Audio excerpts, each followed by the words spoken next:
express it.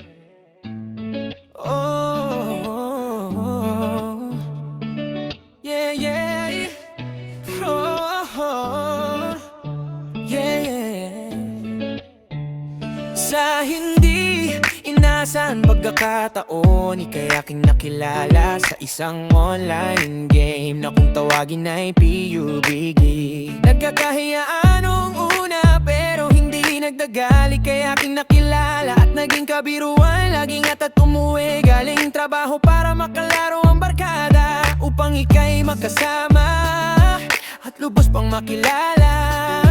At hindi ko na malayan at di ko inaasahang mahulog ang loob ko sa'yo. Doon nagsimula ang kwento na ito. Ikaw ang nagbigay liwanag sa buhay kong akala ko ay wala ng pag-asa.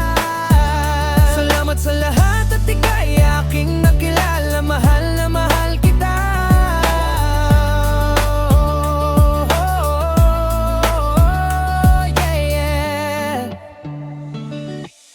Nagsimula ang kunin ang pangalan mo sa FB, doon nagumpisa ang palitan ng mensahe. Bawat gabi ika'y laging ka-chat at kausap, hindi na mamalayan ang oras, halos abutin ng umaga. Kahit puyat pilit pa rin pumapasok sa trabaho ng maaga. Ikaw ang dahilan ng pagbangon sa umaga. Ikaw ang inspirasyon sa bawat hamon ng bagong umaga.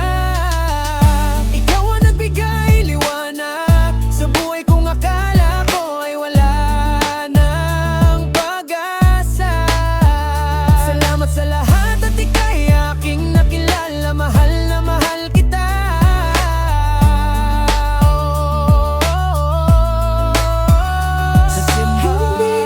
Katagalan nating napagpasyahan na tayo'y magkita at lubusang magkakilala. Sa unang pakikita ay labis pang nagkakahiyaan, ngunit di katagalan at nagkapalagayan ng loob. Doon ko nagpagpasyahan na ika'y ipakilala sa aking ama't pinaunang salo-salo sa pagkakilala.